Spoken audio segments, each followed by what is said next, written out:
Hey guys, welcome back to the AJ. Welcome back to my YouTube channel, A Jones YouTube channel slash my handle name, the AJ Jones Talk Show. And yes, this is my main. The name of this YouTube channel is AJ Jones, but the handle is the AJ Jones Talk Show. But I do consider this as just AJ Jones YouTube channel. This I will on my talk show, this talk show right here, I have 6,650 YouTube views, and I'm now the YouTube president, and I'm going to be elected. But I'm starting this own foundation called I'll be elected the YouTube president of North Carolina, and that's something that I'm starting as a fundraiser, but it's not completed or nothing yet. It's not done. It's not a solid deal yet, but it soon will be because I am president of this YouTube channel. I won the YouTube presidential election on May 25th because now I have 6,650 YouTube views. Well, actually, let me see how many I got right now. I should have about that much.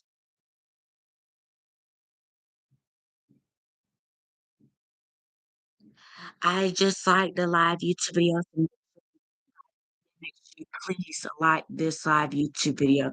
I really much appreciate it, and it would support me so much. Thank you to the second like. I appreciate you. I will give you YouTube attendance. All you have to do is comment your name. Thank you.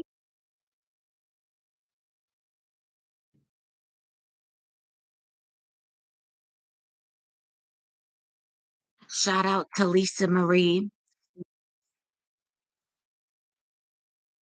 Stevens. Lisa Marie Stevens. She commented in a YouTube video.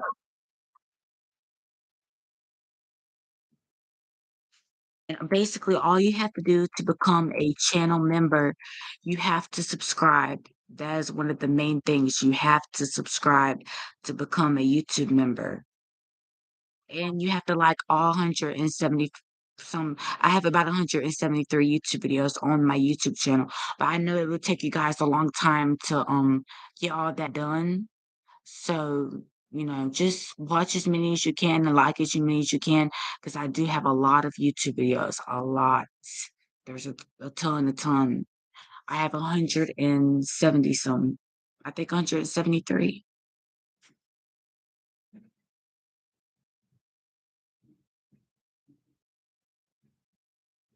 I have 6,606. I have 6,648 views. By the way, guys, 6,648 views. I should soon be hitting 6,650. I'm two views away from 6,650. So we're about to hit it, guys. I'm about to hit my YouTube views goal. I'm so glad to be here with you guys. I was going to come earlier, but I was eating breakfast and stuff. And I might eat some more breakfast during this live YouTube video. I got a chocolate milkshake and orange juice and two croissants. I ate one of them, but I got one of them left. We went to Burger King this morning, guys.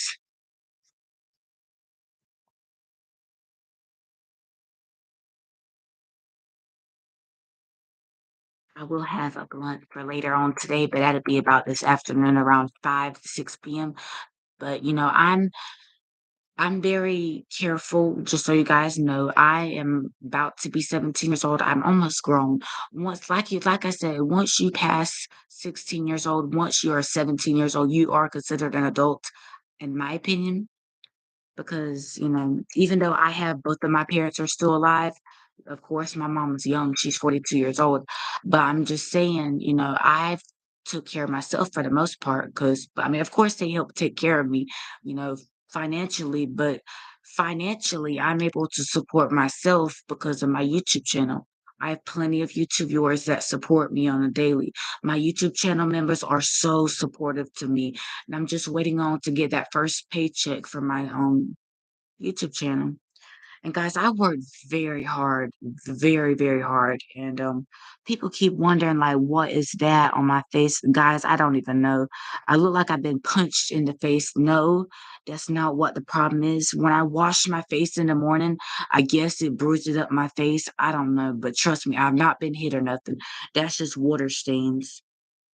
I don't know why that happens. I gotta figure out, get some Vaseline for that. Oh, I'm sorry. But I'm gonna be I have I have 2 new books that I'm going to be talking about in today's YouTube video. I am going to be doing a book tour for this book right here, Betty White's Tribute to a Legend. The title of this book is called Betty White Tribute to a Legend.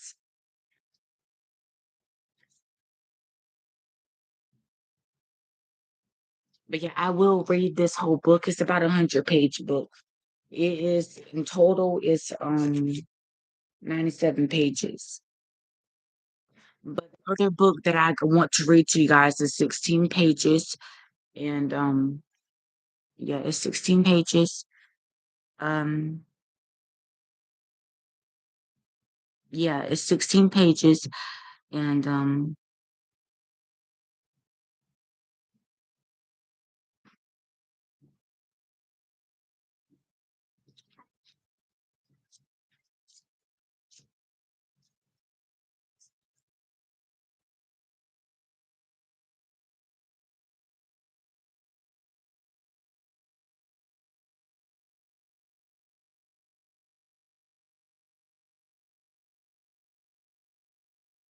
guys, I have 2 new books coming out, a Betty White Tribute to a Legend, and another book called One Frog Story.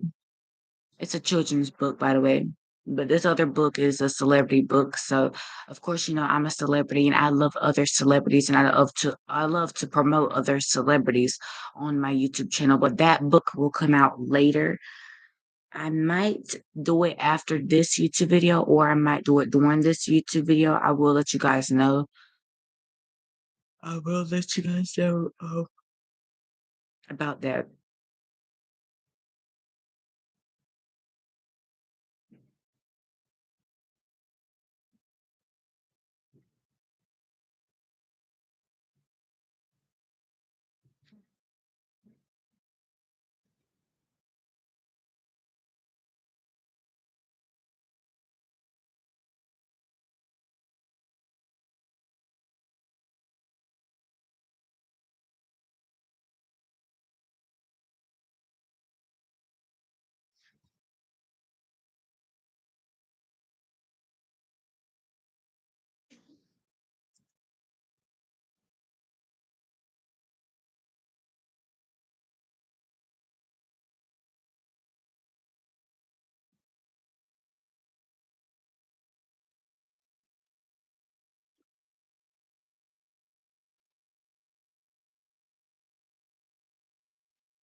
Hey guys, let me go get my children's book real quick and I'll be right back.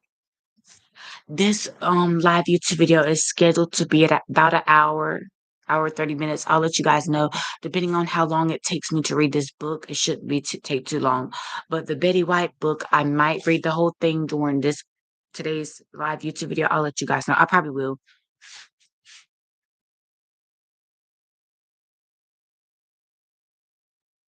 All right. I'll be right back, y'all.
This is the book, guys. The children's book, One Frog Story. It's 16 pages. I will read this this book to you later on in the video in this live YouTube video.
Okay, everybody, it's 1:39.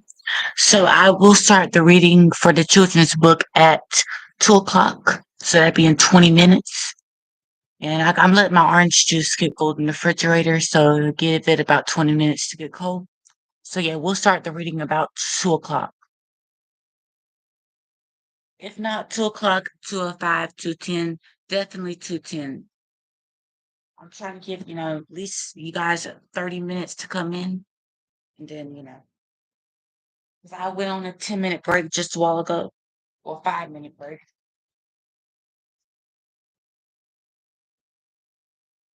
Trying to figure out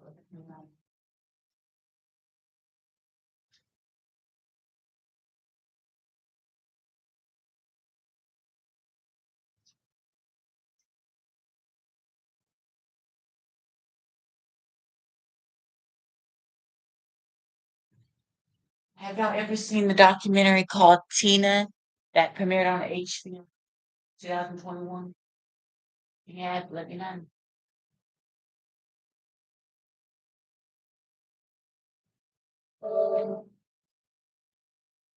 I know I was jamming y'all.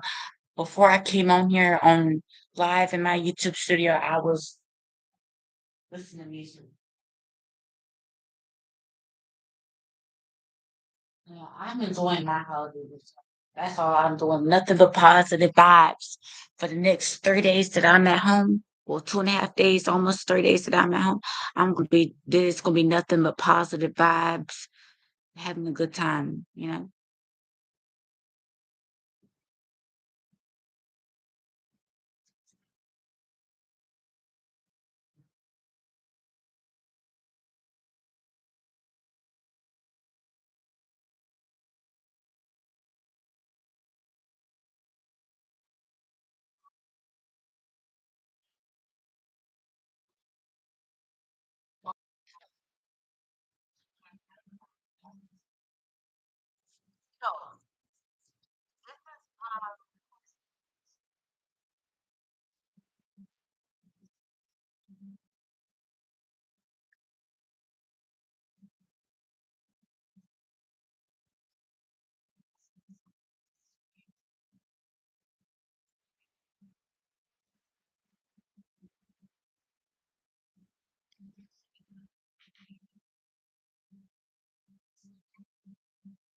Any information on the person that I'm about to talk about. So, as you can see,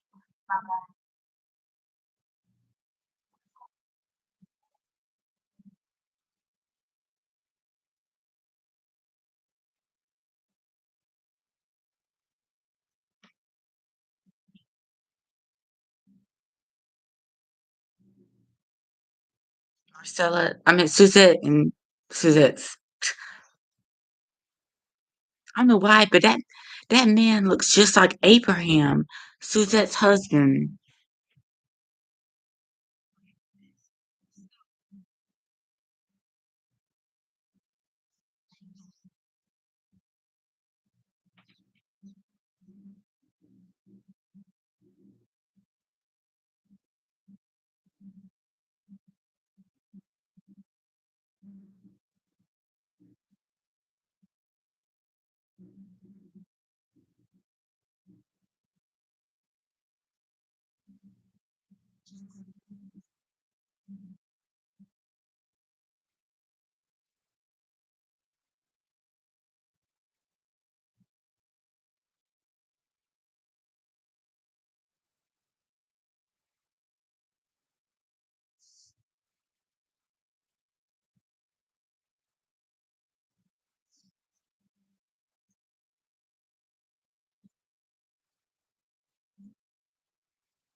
And the crazy thing is, guys, Abraham was trying to control everything. Now, I'm not gonna say that Selena did not enjoy her money because she did. She made a couple $1,000,000 per time while she was still alive and here, just like we all are today. When she was still alive, she was making a couple $1,000,000. But I'm just saying he cheated Selena out of a few $1,000,000 because I heard that the IRS sued him for $1,000,000 because they're saying that Abraham um that paid he basically that Abraham didn't pay Selena. He underpaid Selena $1,000,000 when she was still living. And that's kind of crazy because I'm like $1,000,000. That's it. You just gonna I mean that is kind of relatable because it seems like he just seems like he would be that type of man. He would go that low to do that. Honestly. I'm just gonna be real. He just seems like he would do that.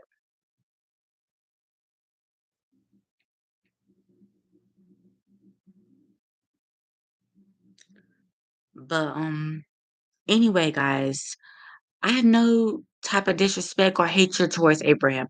I love that family, and I understand that they have their have I'm pretty sure they've been through a lot too in the last 20 years, but still, what would Selena think? They need to be each and day that this family lives. I'm not talking about Marcella.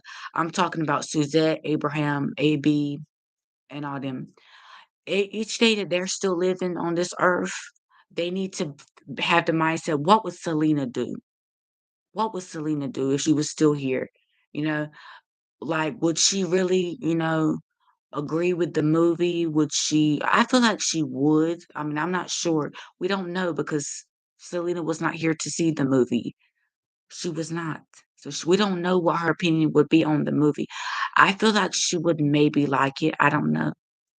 I mean, like I said, if Selena was still alive, there would be no reason to make a movie because she didn't pass away. If she would have never passed away, there would have been never no reason to make a movie. But I definitely do feel like she would if she would have lived, she would have been a big actress because she was only in one small movie. I mean, she was in the movie, she was just a singer in the movie, but she wanted to eventually she wanted to act in film. She was going to start doing that after she released her English language album and after she went on tour and stuff, she was gonna start filming movies, I feel like. Yes, I definitely feel like she would have started filming movies and films and should have been very good at it as well. And let's continue on with the Is Tia Baby YouTube video. I'll be back, y'all, to read my children's book and to read the book that I'm promoting, Betty White, A Tribute to a Legend. I'm promoting that book, Betty White, A Tribute to a Legend, on a book tour, a worldwide book tour.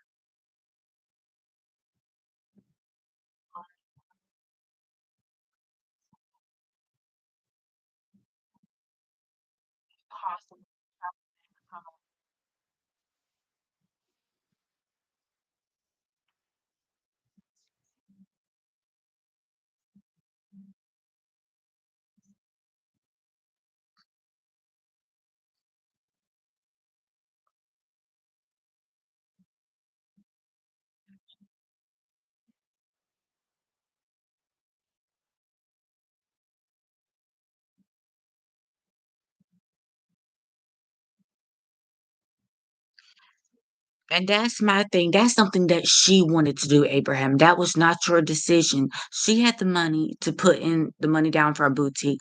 So why is it your decision? That's her decision. If she wanted to open a boutique, and she did, she opened two boutiques, I think.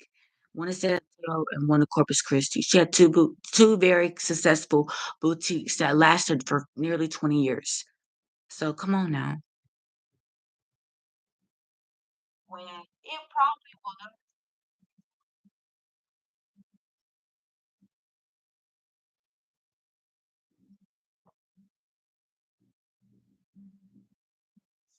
Because like I said, guys, Selena was an American singer. I'm a singer too, but I'm more of an R&B gospel singer, and I'm a talk show host, television host. And I built my career on talking hot topics, celebrities, celebrity deaths, and I have recorded a couple music videos, mainly Selena music videos, but I have did a few other artists. I've sung a couple songs in my videos and I have did very well with the singing. I'm getting very good at it as well. I can sing. I mean, I can't sing like, of course, Whitney Houston and all these other big singers, but I'm close to Whitney Houston and Selena. I would say more so Selena than Whitney. I would say more so I'm closer my vocal range is closer to Selena's than Whitney's, but, because what I've accomplished is very rare, you know, to be very famous and to accomplish all I've accomplished in only 6 months is amazing, in my opinion. To have 6,650 views within 6 months. I've had this YouTube channel for 6 months now, and it's incredible. It's incredible to have that many views in that amount of time. 6,650 views within 6 months. I completed that. I completed over 100, nearly 175 YouTube videos on my YouTube channel within 6 months. Because I just had my 6-month anniversary, and I'm doing a big celebration for that.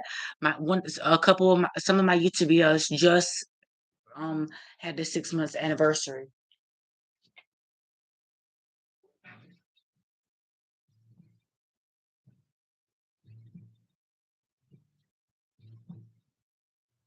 Mm. Okay, guys, I will be right back.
Guys, I'm gonna have to use the headset just so you guys know.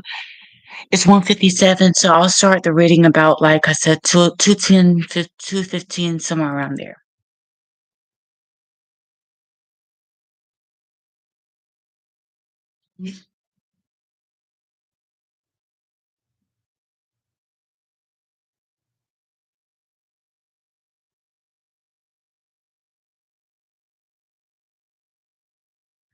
And if you guys want to ask AJ any type of questions, like celebrity questions, or just want to ask me any type of questions about, just about me, I guess, about me as a celebrity, about me as an American singer, of how many views I got. I've already told you guys how many views I have. But if you guys want to know anything about me as a famous celebrity, please let me know. Email me at my personal talk show email, aj426 459 at gmail.com. And yes, it's in the comments. I have 6,650 views on this YouTube channel, and I'm so thankful for you guys. And I worked so hard to get that many views, 6,650 YouTube views. So I'm so thankful.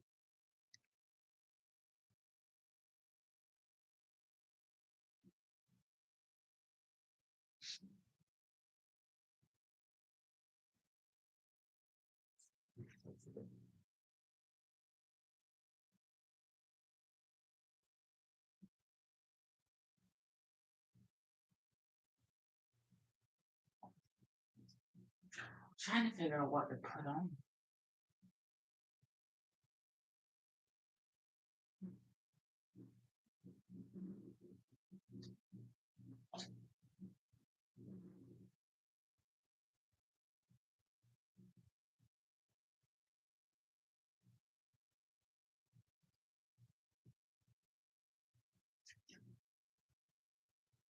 Mwah.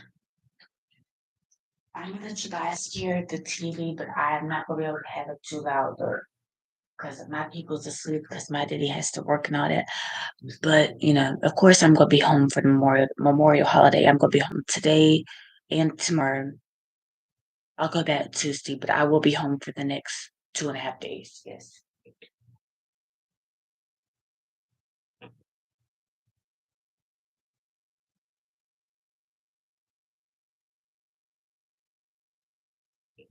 Being alone.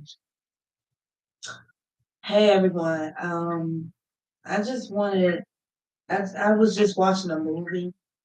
Um it was like I was just watching Lifetime, and I was just something in the movie just had me thinking about Selena and the way she died and all of that. And by no means is what I'm about to say true, or I didn't get this information from anywhere. This is just something that it just clicked in my head. And I'm not justifying um the person that was responsible for it, um, Yolanda. Um, but I was just thinking, like, what if the shooting was, what if the gun, yes, she bought a gun, but what if the gun wasn't really intentional for Selena? What if she was intentionally trying to kill Abraham? What if the gun was Now see TV. And I mean, yes, she did pull the trigger, she did kill Selena, but There you go.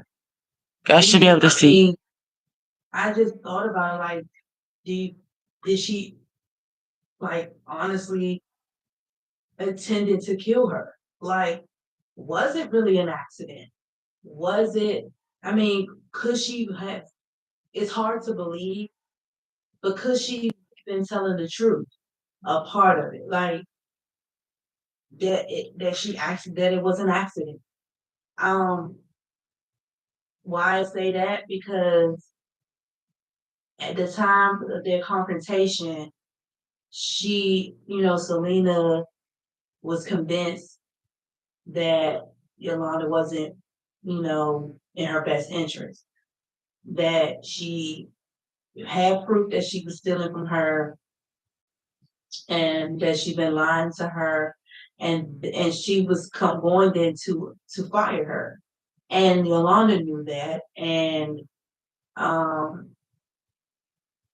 I think at that moment when you know your life is about to end, and I'm not talking about Selena's life, and I'm not talking about literally, I'm talking about figuratively, your mind starts to, wander, you feel nervous, you're anxious, anxiety, you don't know what you're gonna do because you don't know what your next step is. Your life depending on that job, you know, you dedicated your life to that one person and all of that, and then you feel that it's getting ready to come to an end, you panic. You don't know, and I'm not justifying her behavior, I'm not justifying what she did. I'm just thinking, what if she really did not intend to kill Selena? What if it was nerves? What if it was, you know, panic and anxiety and that, you know, resulted in her, accidentally pulling that trigger. I don't know. I'm something apart. Something in me is saying that yeah, that Abraham is just had a lot to do with this. Like, come on, because think about it. Every relationship that Selena was in,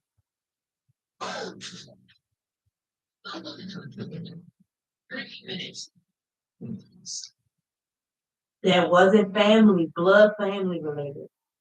He came between them. He reminds me of the villain in those Lifetime movies, those psychopathic villains that do anything and everything they can to um demolish whatever relationship or whatever that one person had with another. But in order for him to not get found out, or for him to, you know, for him to be looking innocent, he will prey on the weak. He will prey on the vulnerable ones, the ones that he can easily manipulate into doing things that he wanted them to do in order for them to look stupid. So they can fall flat on their face. And I just feel like he knew that Yolanda had a pattern. He knew Yolanda was vulnerable for Selena. He knew that she would do anything for Selena and anything to keep her relevant in their lives. That he, probably told her things that Selena probably never said, he never did or said or want or requested, but he said it to Yolanda, oh, Selena needs you to take out such and such $1,000 to purchase this and this and this and this and this. And my thing is, Yolanda embezzled $60,000. And that is a major crime, especially if you steal from. I'm not talking justifying her actions of what she really did, murder. I'm talking, I don't get into the legal stuff, but I'm talking about her embezzlement. That is a major crime. You get up to 10 years for that. I don't even know how many years you get. I'm about to Google, but I know it's you get some years for it.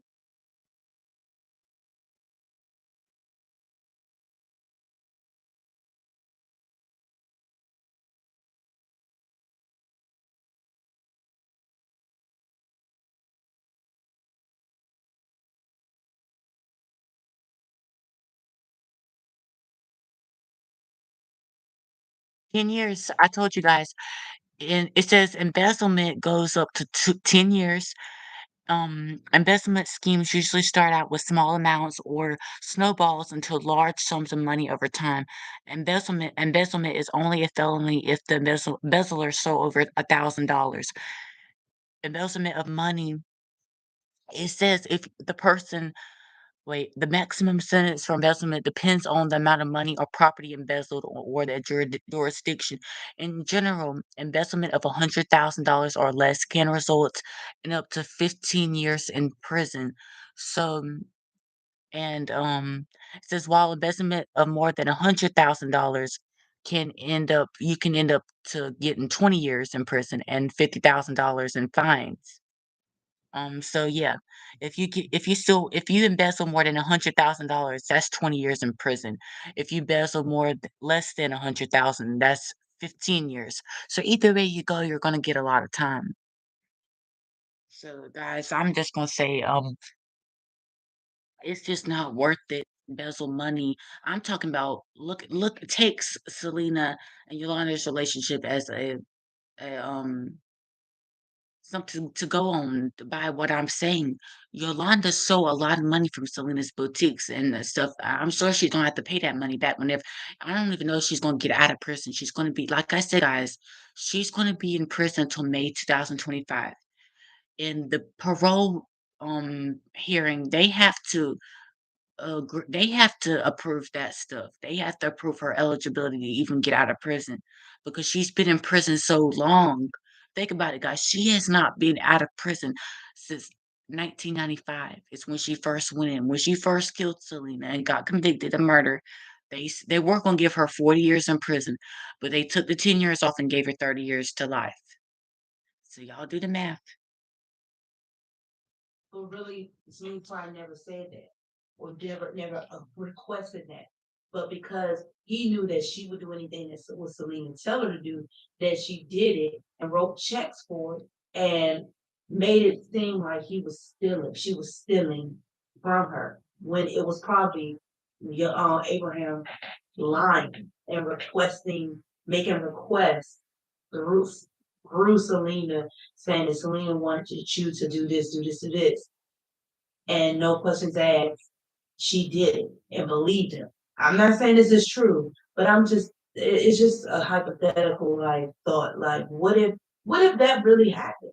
Because he seemed like he would go that low to do something like that, to make her look like this villain, to kind of put a wedge between them because knew he knew if anybody, comes in Selena's life and she, loves that person and does things with that person, that he feared that he will lose any control over her. If he felt like he was going to lose just an ounce of control, he will do whatever he can to demolish that friendship with or relationship that she has with that person.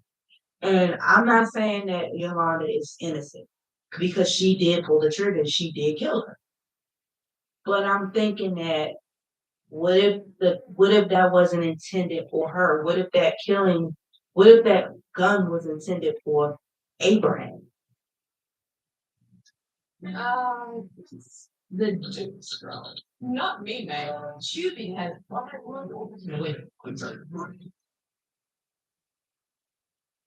but then I'm like, she did call Selena over 2 days in a row. She did call her over there March 30th, but she knew that Chris was there waiting for her in the truck. So she planned it out and only gave her half of the documents. And then she called her over. Then once she knew that Selena was going to find out that she didn't give her all the documents because she planned that out. So Selena called Yolanda and said, "You didn't give me all the documents. Where's all the documents? Oh, you can come. Can you come over and get? I mean, she did what she did to bring her over there, lure her over there. So that part of me is like, well, I don't know. Like I'm like in a dilemma. I don't know. Some parts of me is like it may have been an accident and the initial killing was for Abraham. But then another part of me is like, well, she did lure her over there twice. Why did she only give her half of the documents one day? Because she saw Chris there with her. And then the next day she lied about being raped, and I guess she wanted to gain her sympathy, Selena's sympathy, and I guess she wanted to see where Selena's head at, and that's why she lied about, you know, being raped and all that because she knew that Selena was cracking down on her. She knew that everybody was, convincing Selena that Yolanda was, up to no good and stuff.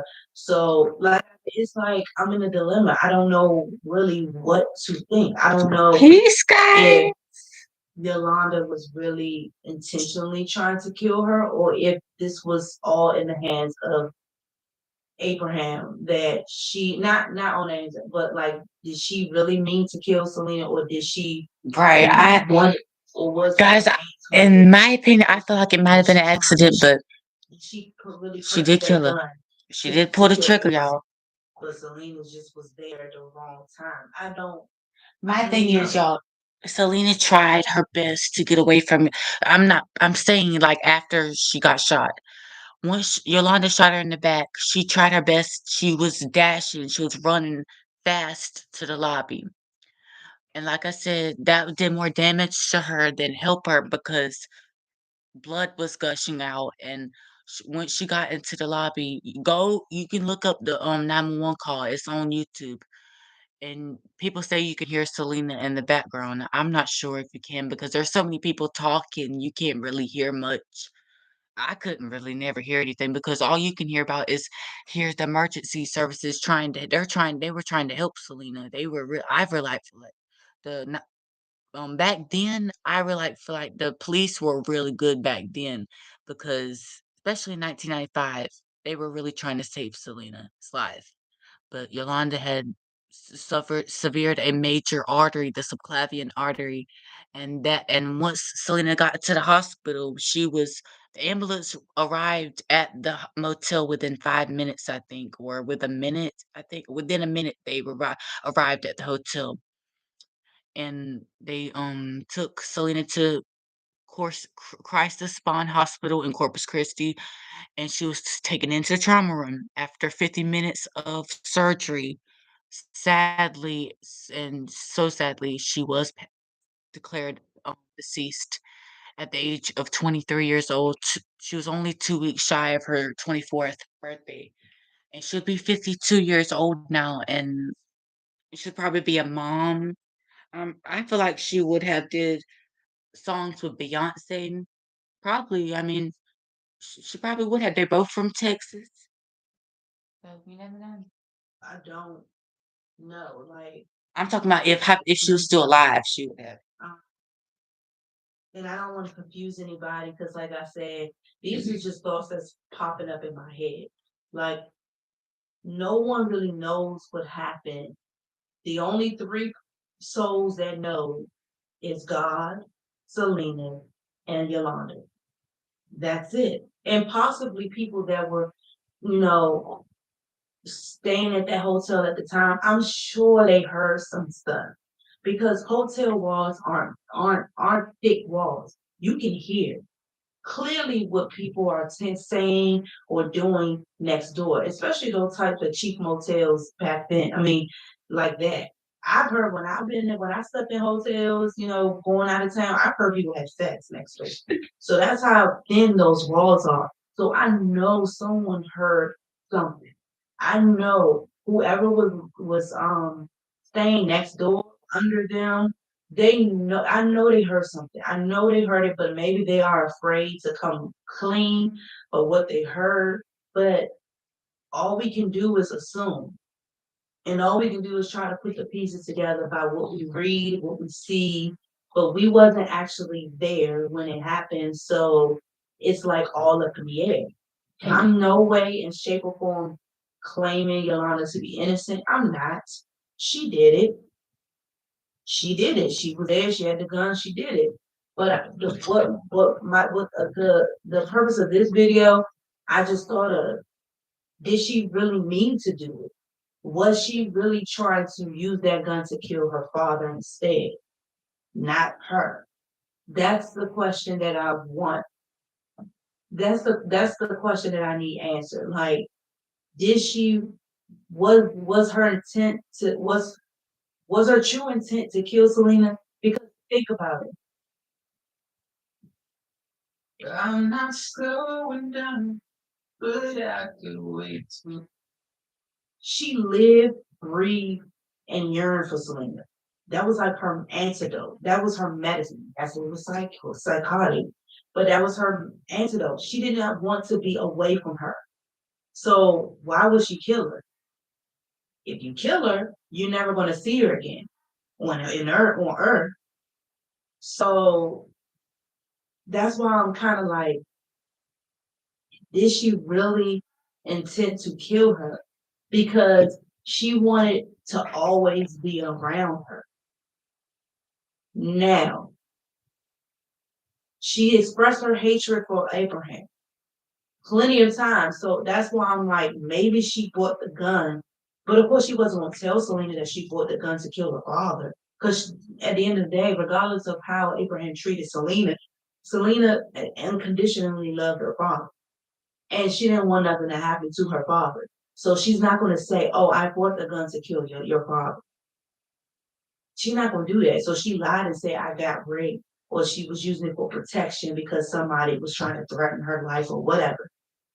But I want to know, did she really buy the gun to kill her father? But Selena just was there and, yelled at, they were yelling, they had a screaming match, they were arguing, and it took her over the edge because I think at that moment she felt like she was losing Selena because people were in her ear, people were telling her what she did and what she, all of this stuff. And now Selena was like, realize that maybe you aren't, you know, the person I thought you were. And she probably felt like she was losing Selena to everyone else. And that took her over the edge. And maybe that is why she, offed her. I don't know. I don't know because I don't know the woman. I don't know Yolanda, so I don't know. But I'm just thinking that if somebody is now, yes, that's their mentality. If I can't have you, no one else will. There are some psychopaths that are like that, but the way she was acting to Selena, it was like she lived and breathed her. Like no one can, like she had to be around her all the time. She wanted to be around her all the time. So her killing her, that's defeating the purpose. Like you wouldn't be around her all the time because you killed her. So that's what I'm thinking. Did she really mean to kill her? Did she really mean it? Like, yes, she pointed the gun at her, but I'm thinking, did she do that out of fear? Did she do that to scare her? Did she do that because she didn't know what was going to happen next? Like, was that even the plan? Like, that's the question, unanswered questions. And um, I don't know, but that's just was my thoughts. I'm not sure where this video is going.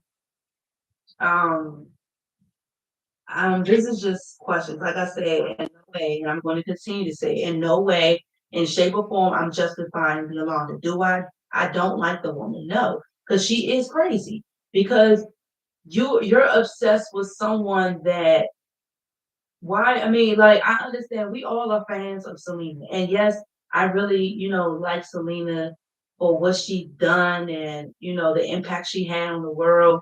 And she is a beautiful person, but in no shape or form am I obsessed with her. We will not be doing any negotiation over the debt ceiling. I refuse to negotiate. I will. Baton Rouge, Louisiana, sleepy southern city with a charming old state capitol that looks like a castle. And around here, the always friendly Chiquita was the queen of the courthouse. How was she viewed as a lawyer? Well, we from they call her the ghetto lawyer, ghetto superstar lawyer. Danita Tate says her little sister Chiquita was a feisty force to be reckoned with. What was her personality like? Wow. So you just can't explain because I mean Shakira, you never knew what you was gonna get. Chiquita was the hope for a family without a father and a mother who checked out. My mother got on drugs, and my grandfather used to tell her when she was growing up with that mouth, you better be a preacher or a attorney, one or the other. With that mouth you have. Attorney it was, and with her good grades, Chiquita was accepted to the prestigious Southern University Law Center in Baton Rouge. Was that an easy thing for her to achieve? How hard was it for her? It was easy. She passed the bar on the first time. Chiquita loved the law so much, she even had a tattoo of Lady Justice on her back. And no one admired Chiquita's legal skills more than her chief adversary, First Assistant District Attorney Prem Burns. When she walked into a courtroom, it was like she took over. She owned it. You could hear the shoes, the sound of the shoes walking in. I had always seen her as the aggressor, the one who was strong. It seems no one could tame Chiquita until a chance encounter on the road with a smiling guy in a Mercedes. Supposedly they met at a red light. He cut in front of her and she cursed him out. And that's how we met. It was love at first sight. And it was like that was the perfect guy for her. Greg Harris was that perfect guy, and money wasn't a problem. He was a successful construction worker, and Chiquita was flush with cash from a big case. She had just won a $500,000 settlement. And Danita says it didn't take long until they walked down the aisle. But the preacher said he told her, if this is not what you want to do, don't do it. Your sister had some form of apprehension. Right. But was she happy with it? Was she in love with him? And the way I guess she was. Not exactly a ringing endorsement from the big sister who saw Chiquita every day.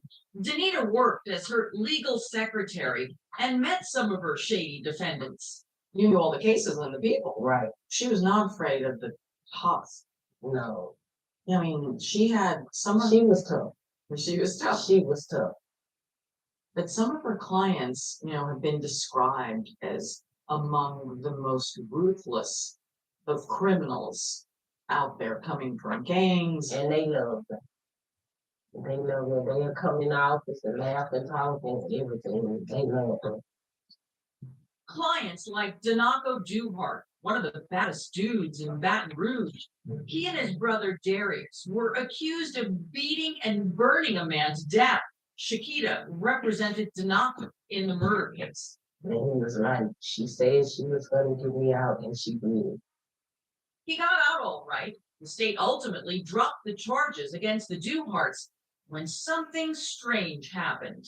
They were up to go to trial, and one of the main witnesses in that crime turned up dead. Were the Duharts responsible? They've never been charged in connection with that killing. Chiquita was working on their case when our affiliate, WAFB, caught up with her outside the courthouse. It seems to me that he was very tearful in reiterating that. That evening, Chiquita was working late preparing briefs. She called Danita, who was homesick. She was like, I don't think I could do the mayor thing anymore. I was like, girl, whatever, fine. And I hung up because she'd always say that lately during that time. And then she'd say, we decided we were going to make it work or whatever. The marriage was apparently working well enough for Chiquita to ask Greg to come downtown and bring her dinner. While he was there, he started assisting her with shellacking her shelves because she was doing some upgrades in her office. During some point, one of her clients arrived, bring some money for a case. The husband went downstairs, propped the door open, went outside, got the money from the client, and went back upstairs to give it to his wife. At some point, he told her he was tired, and she said, well, baby, just go home. I got this. I'll be home later. Chiquita never made it home. The next time she would leave her office would be in a body bag. The sun comes up over the mighty Mississippi in Baton Rouge. Prosecutor Prem Burns is driving to work and hears the horrifying news on the radio. A bloody murder in a downtown law. I found out in advance that an attorney had been killed. And I was like, okay, I had not been called out. Called back to my office and said, are they still at the scene? Prem rushes to the crime scene, and with one glance of the office building, she knows in her heart it was Shakita Tate. And I remember putting booties on my stiletto shoes, gloving up to go up there and to stand over her and to look at this fellow attorney, member of the bar, killed in her own office. That was just heartbreaking. To die under those circumstances with a vulva basically falling out of her hands. It just moves me in a way that I still can't describe. And I remember I whispered to her, I will make this right for you. I will do everything I can to make this right. The crime scene was so bloody we can't show it all. The stabbing injuries to Shakita were brutal, blood smeared on the wall and soaking the carpet. But strangely, no blood was found in the hallway or the elevator. Based on what you saw and the violence that you saw that was committed in that room, did it seem like this was a very personal attack? Absolutely. She was stabbed to death. And a stabbing, as opposed to a gunshot, is a very personal, a very hands-on, literal type of killing. This was not like she had been stabbed 3 or 4 times. There were over 40 wounds to her body. Her face was cut repeatedly, as if to disfigure her intentionally, to say, okay, you think you're so good, you think you're beautiful, you think you're better than I am. Let me show you. Detectives immediately noticed shocking clue clutched in Shakita's hand, a clump of hair. It was woven, basically, through her fingers in a very odd way, because had she been fighting and pulling the hair out of somebody's head, first of all, if you're fighting another female or even a male and take 91 strands of hair out of their hand, they'd be really stupid after the killing to leave that. If I've been fighting with somebody and they pull my hair out, that's what I'm going to take with me. Shakita's sister Danita says her brother-in-law Greg frantically called her twice in the middle of the night when Shakita didn't come back home after working late. And he was like, is your sister there? I say, what? He said, is your sister there? I say, why would she be here this time in the morning? So when I called and she didn't answer and then she didn't call me back, I knew something was wrong. When Danita arrives at the office, she sees the yellow crime scene tape surrounding the building and learns the horrible truth. I saw the paramedics outside and I just saw them close the door and the lights wasn't on. So I was immediately, I told my husband, I said, she dead. Dead. I started looking around. I was like, where's my brother-in-law? Because I saw both of the vehicles, but I didn't see him. As it turns out, Greg is the one who called 911 after Shakita didn't come home from a late night at the office.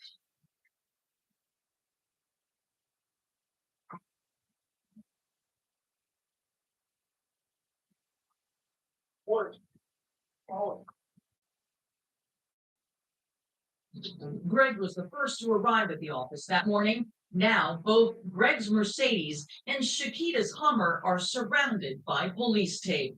That's what my husband said. They agreed in the back seat of the police car. Not surprisingly, Baton Rouge detective Elvin Howard Jr. is now talking to him. Do you recall what the state of mind was? Yeah, Okay, guys, I'm gonna go ahead and read this short book to you guys. It's not that long of a book, it's just 16 pages. One Frog Story by Terry Miller Shannon, illustrated by Eileen Richard.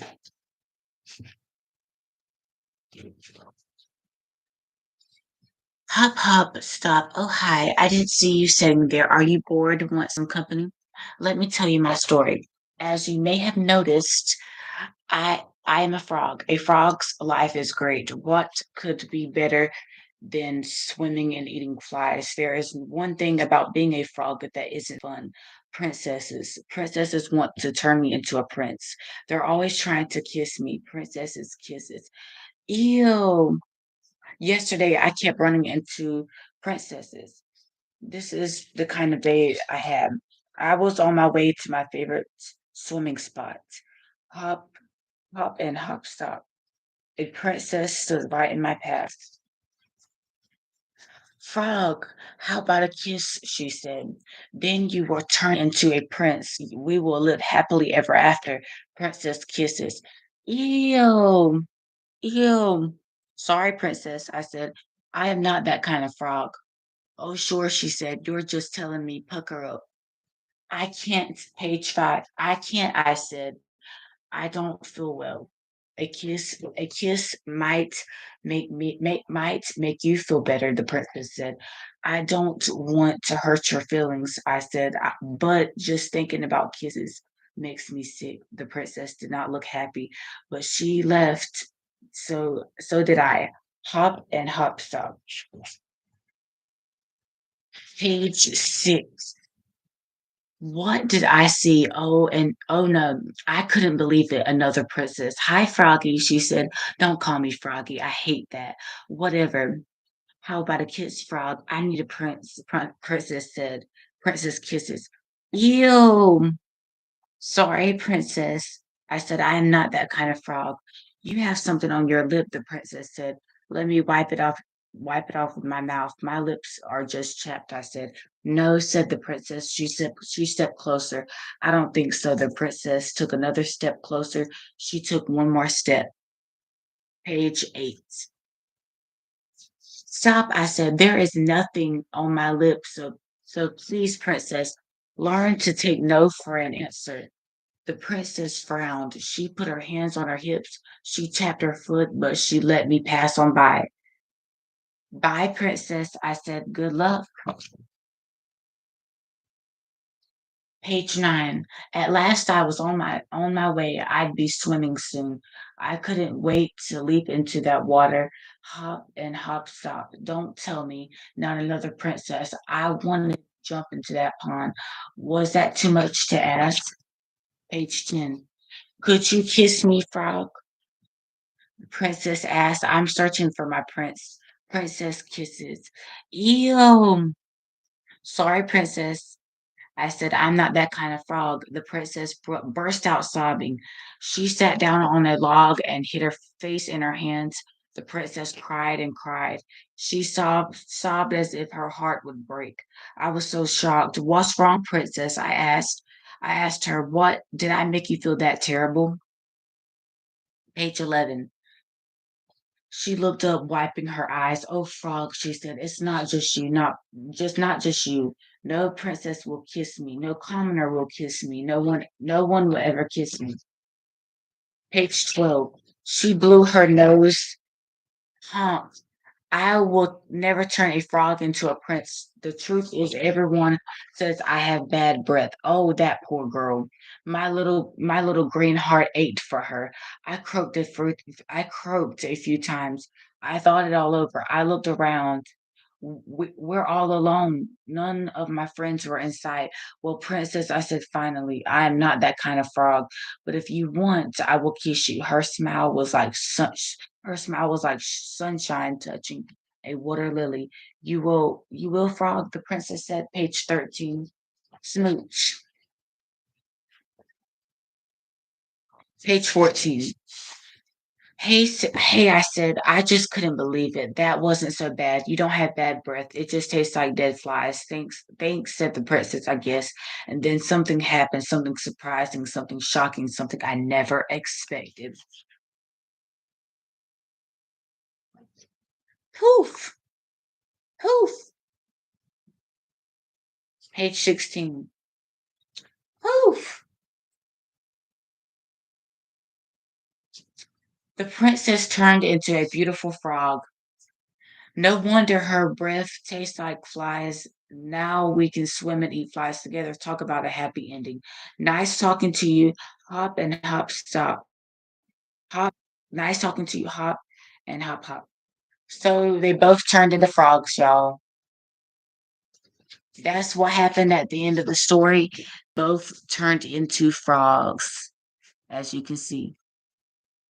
Thank you guys for watching this very short children's book, children's story.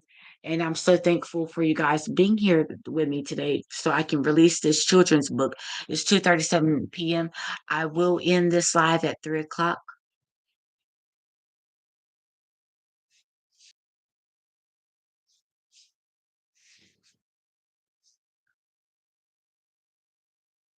All right, everybody. I read the book to you guys. Now I just got one more book to read to y'all. And that will be the Betty White book, Tribute to a Legend. I will be putting this is a 97-page book. Might as well go ahead and start on it. First page says Betty White. These are the contents. That's Betty White and Elton John. It says Betty will be missed by her fans and famous friends like Elton John, for whom she adopted a crocodile at the Los Angeles Zoo for his 65th birthday. By the way, guys, I'm 17 years old. Last laugh, fear of death is not one of my problems, she wrote in 1987's Betty White in person. I figure I will improvise when the time comes. Some things are better without rehearsal. I love what I do for a living. It's a privilege I never take for granted, Betty White.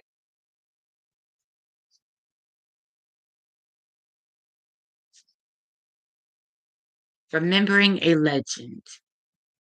A tribute to the Queen of Television, America's most beloved star. She was television's comedy queen in delivering saucy and snarky zingers with exquisite timing that you wouldn't expect from a sweet old lady. While Betty White may have been 99 years old when she died peacefully, when she passed away peacefully in her sleep on December 31st, 2021, she would have celebrated her centennial just days later on January 17th. The news felt completely unexpected and left everyone just shattered and heartbroken. Even though Betty was about to be 100 years old, I thought she would live forever, said her agent and close friend, Jeff Whittages. I don't think Betty ever feared passing because she always wanted to be with her most beloved husband, Alan Ludden. She believed she would be with him again. Actress Viola Davis spoke for all of the star's fans when she tweeted, "Rest in peace, Betty White. Man, did I think you would live forever. You blew a huge hole in this world that will inspire generations. Rest in glorious peace. You've earned your wings." She has definitely earned her wings in heaven if she's already there or she's just in the grave. I don't know. I did hear that she was cremated, but like I said, guys, when I pass away years from now, hopefully when I'm 100 years old, and God willing, the Holy Spirit willing, I want to be in a casket like Whitney Houston, a gold casket and a gold hearse. Gold casket, most definitely. I want to be buried in a gold casket and maybe a mausoleum. You never know. Or 6 feet under, but maybe a mausoleum. I might put some money down on that because I have 6,650 YouTube views. I've had this YouTube channel for 6 months. Okay, Betty certainly had a lot to be proud of over her 9 decades in show business, which began at the age of 8 when she began a crippled played a crippled orphan on the radio drama Empire Builders in 1930. My husband loved to say, "Meet my wife," one of the pioneers of silent television. She wrote in her 1995 memoir, "Here We Go Again." He'd get his laugh, but it was practically true. Indeed, it was 2 months before NBC debuted its first TV broadcast of the new medium at the World's Fair in 1939. 1 month after Betty graduated from Beverly Hills High School, she was invited to take part in an experimental television transmission. Okay, guys, we're going to go past that part. Excuse me, I'm sorry. We're going to go to page 9. This is shortly after her death. Fans began placing flowers and stuffed animals at Betty's star on the Hollywood Walk of Fame. That's her star on the Hollywood Walk of Fame.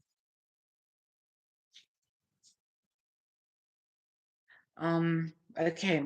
Ironically, Betty was so great at summoning Suan Nivens that it almost got in the way of what would become her next career-defining role. Betty was originally considered for the character of pres- pres- promiscuous, promiscuous, promiscuous Blanche Devereaux on The Golden Girls, which Betty's former Mama's Family co-star Rue McClanahan set to play the naive Rose Nyland. But Bea Arthur, who had starred in the title role of Maud opposite McClanahan as Vivian, kept turning down the role of sardonic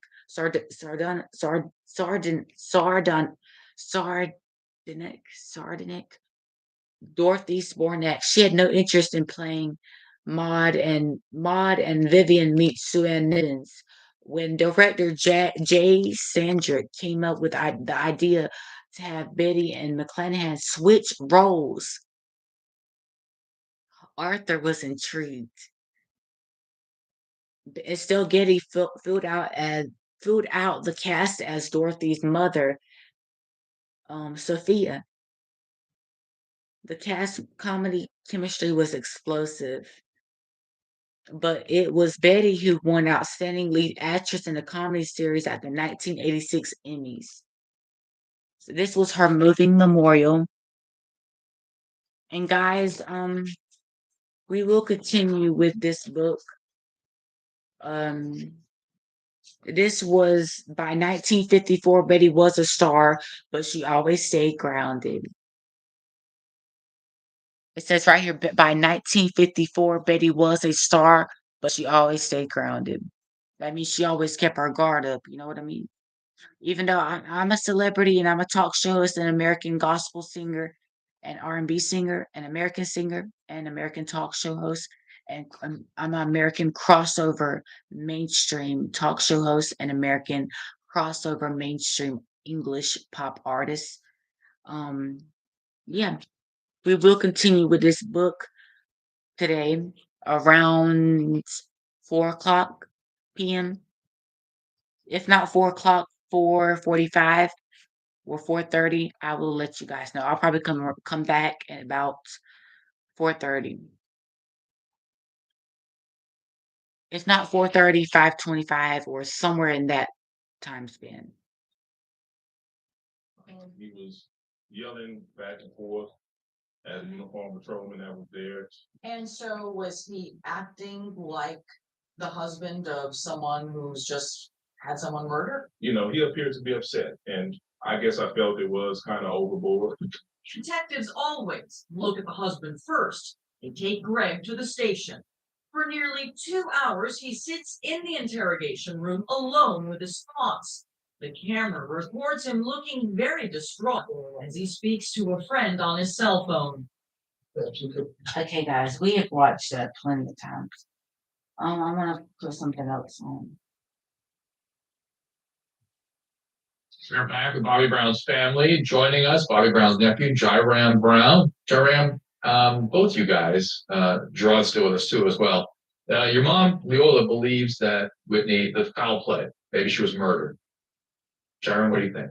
Yeah, I believe the same thing. I mean, everything I heard, all the information, it really just doesn't sound right. You know, sounds like something fishy is going on. Gerard, you said the same thing? I believe so. I mean, look, she took pills. She drank alcohol the night before. Why not just cook too much and didn't breathe? I mean, Chrissy told me at the hospital, you know, that my mom is a recovering addict and she did a lot of drugs. So, pills wouldn't take long. Okay, so she's I had a tumor before. I was on pain pills before, and they're prescribed by a doctor, and you know how to take them. Was she taking painkillers, Whitney? Yeah, I don't know. Sure. That I don't know of. I have no knowledge of her taking any painkillers. No. As far as I know, Whitney was fine. She was fine. And another thing, She did not get in bathtub. in hotels. Huh. That Not was in a something hotel. that she and I discussed on many occasions. We used to laugh about it. Whitney would never get in a hotel bathroom. She hated them, said they're dirty, or We talked and laughed about how we would never do that. So when I heard that she was found in that bathtub, I knew right then and there something was wrong. now you knew Ray J also, right? I did But not it know Ray J, but I can tell you this. Ray J, to me, I can tell you, Whitney told me out of her own mouth that she never, Ray J was I asked Whitney, I said, Whitney, what is Ray J to you? She laughed. She laughed so hard she almost fell off the chair. She said nothing. She said nothing at all. She said Ray J was a runner boy. I said, a runner boy?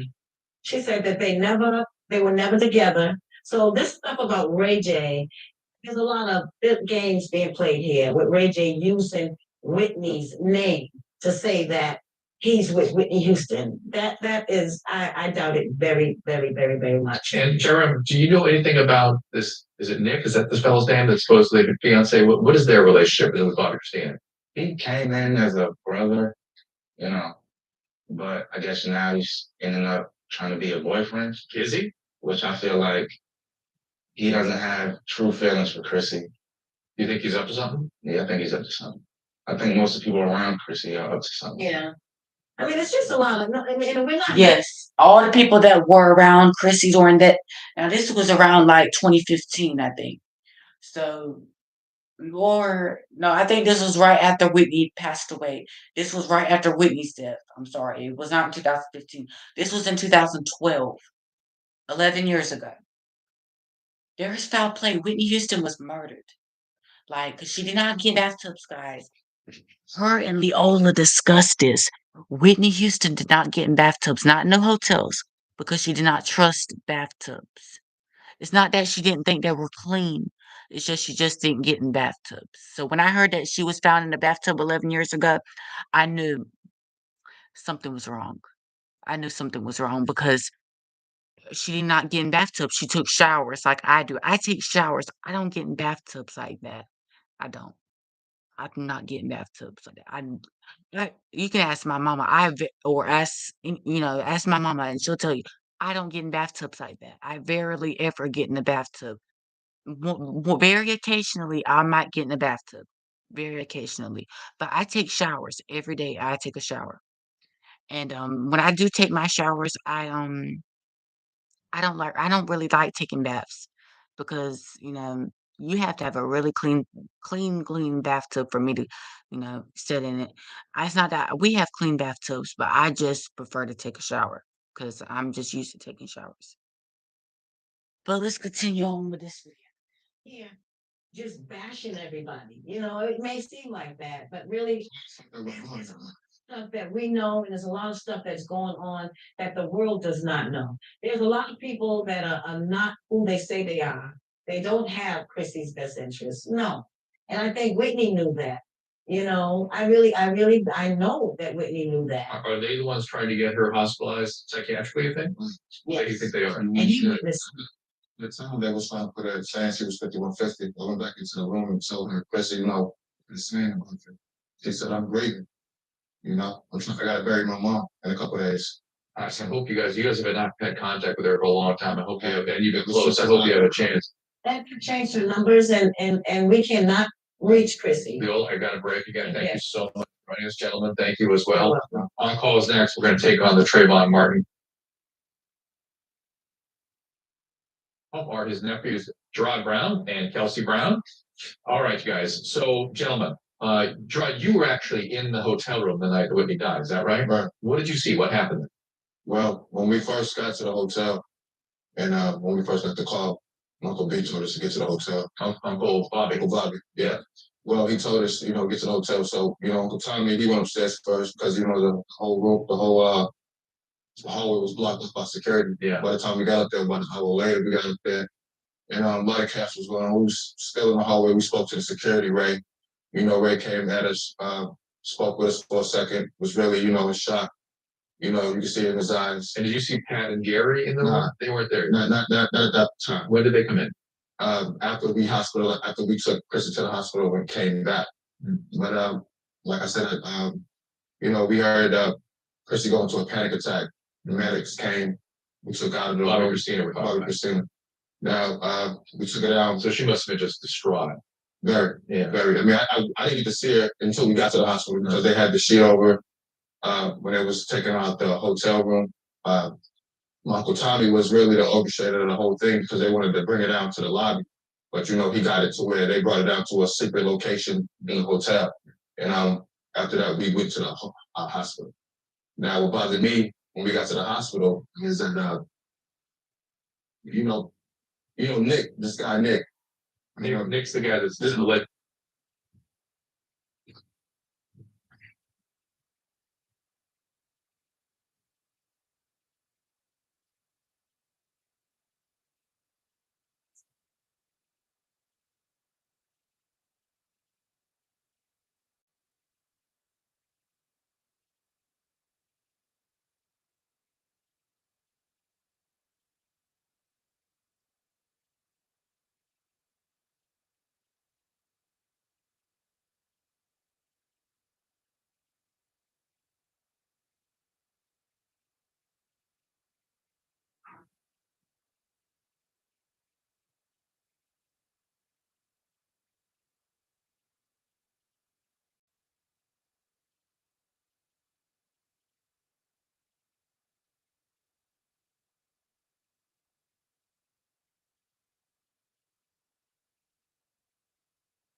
This is the guy that Chrissy was steady asking about the whole time, going through a grieving point.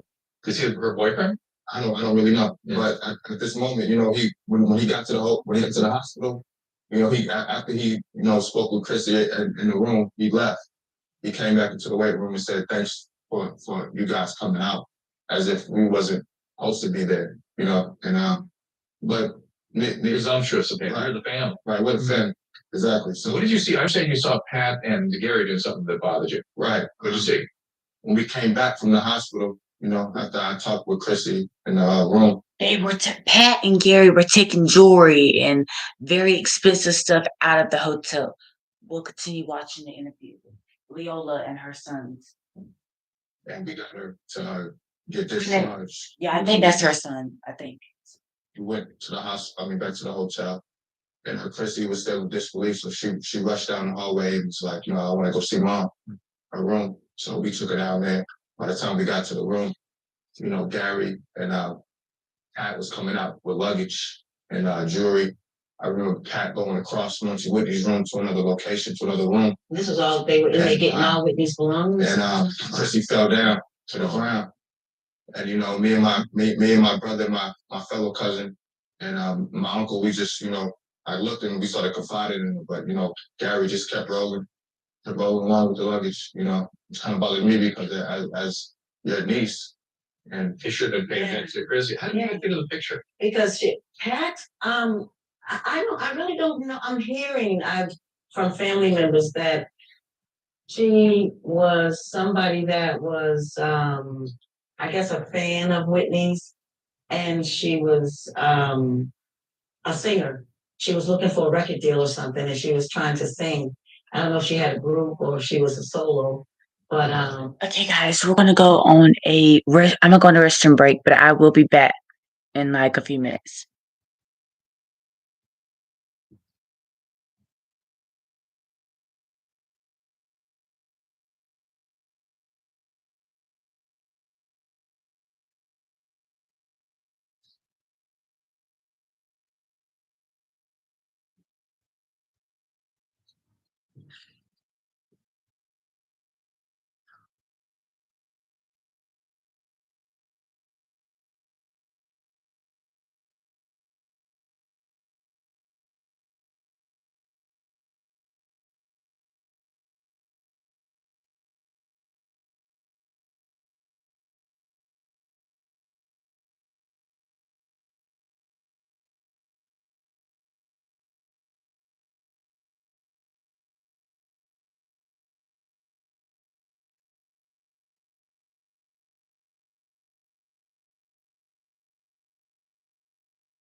I guess she was introduced to Gary in some way that he could help her with her career or something, and then this is what I heard, that she came in and kind of And then Mary Gary. manipulated Gary and his wife, because he was married to Monique. And it was like, from what I heard, it was kind of like a lot of sneaky stuff going on with her. You know, she came in and Because you had concern about the finances, yes? Yes, I'm concerned that, you know, Pat is manipulating, Bobby Christina. Certain individuals, I'm not sure, is manipulating the press and saying all these things, putting these things about Chrissy in the paper to try to make Chrissy seem as if she's crazy. Right. In an effort to obtain guardianship over Chrissy. Now you have guardianship over her now, right? You're a legal guardian. well, I believe I am, yes, because So Leola's the legal guardian. when Whitney, I signed papers for Right. Chrissy a long time ago, and Whitney's attorneys, Pat was present when this happened, when I signed papers as Chrissy's legal guardian. Whitney was there. Whitney gave me legal guardianship over Chrissy. Her attorney stated that I would have to re-sign to give her back to Whitney She's been called. over, guardianship, but we never did And that. your concern is Pat's trying to get it so she gets control of the funds. Right. But there are no funds. Where are the funds? Whitney has funds in offshore accounts that people don't know about. Okay. When you look up. Hold on, I gotta go to break here. There's another of Bobby Brown's nephews joining us to talk more about Bobby Christina and why the Brown family here fears.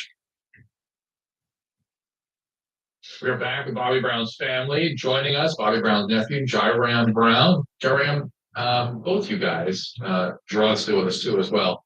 Your mom, Leola, believes that Whitney, the foul play, maybe she was murdered. Jairam, what do you think? Yeah, I believe the same thing. Everything I heard, all the information. Well, are you seeing this? Yeah, we are seeing this episode. Okay,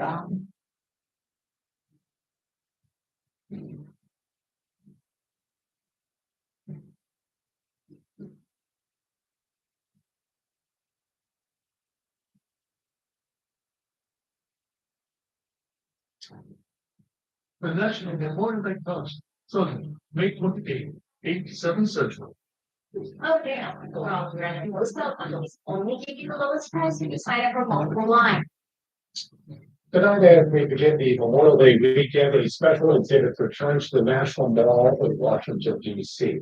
The USA Hockey Wall of Honor visualizes the more than 625,000 lives lost in service in World War One. This weekend, their families, friends, and others across the nation will help remember their sacrifice, including one executive area mother with an important message.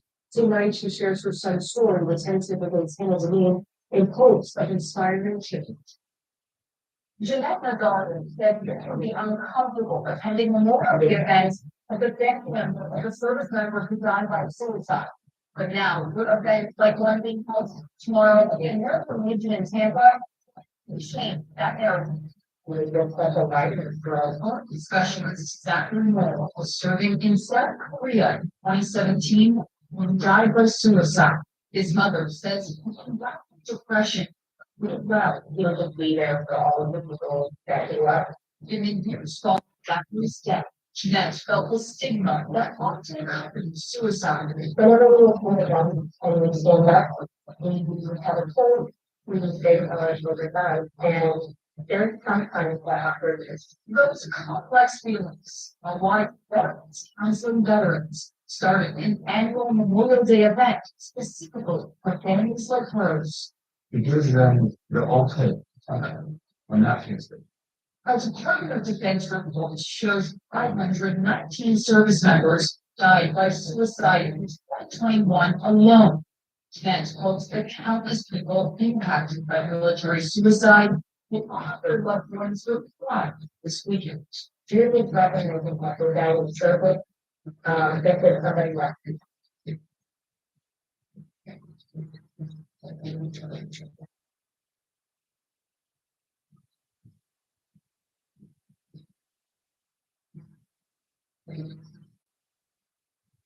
On his bodies, There's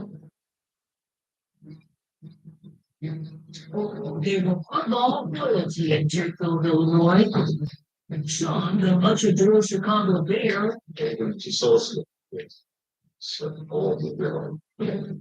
And Ronnie Ryder, the stunning brunette, working her way up in the fashion field. I do the race rider. Riding or whatever. People want to see what they're. Retired Detective George Delango says the two met at a Bears training camp near Ronnie's hometown in Wisconsin. I believe, or Sean, you know, major conversation there. Okay, guys. Well, I'm gonna come back later on around like 4:30 and do another live video. Okay, guys. I love y'all so much, and I thank you so much for when you come in. I thank you for attending. Once you come in, when you come in, make sure you put your name in the comments so I can get you accounted for your YouTube attendance. I think you're already accounted for your YouTube views. Of course, I count all my YouTube viewers, my the people who people that's up there that works at YouTube, they do the YouTube count and stuff. I just take account of my YouTube viewers and the views I have got. And it says it right in the comments. I have 6,650 YouTube views. All you have to do to become a YouTube member now, I'm making it a little bit more easier for you guys to become channel members. All you gotta do is subscribe. Click that little button, click the subscribe button, and you'll become a YouTube channel member. Once I get my actual channel membership up, that will be $49.99 a month. It'll be $50 a month. Once I get the actual channel membership, the paid channel membership up, for you guys will have to pay $50. The people that want to really be a part of everything, you have to pay the $49.99 a month. And we're gonna get it worked out, guys. Don't stress. Everything will work out. All you gotta do right now is subscribe and like all 170 some videos. But I know it will take a long time to do all that. So just do what you can right now. That's all I'm gonna say. It's at least all I'm gonna ask you guys to do for the 6th is Memorial Day weekend. I'm not gonna ask you to do anything much. Just watch whatever many YouTube videos as you want. I have a ton on my channel, but please subscribe so you can become a channel member. I love y'all so much. Bye, guys.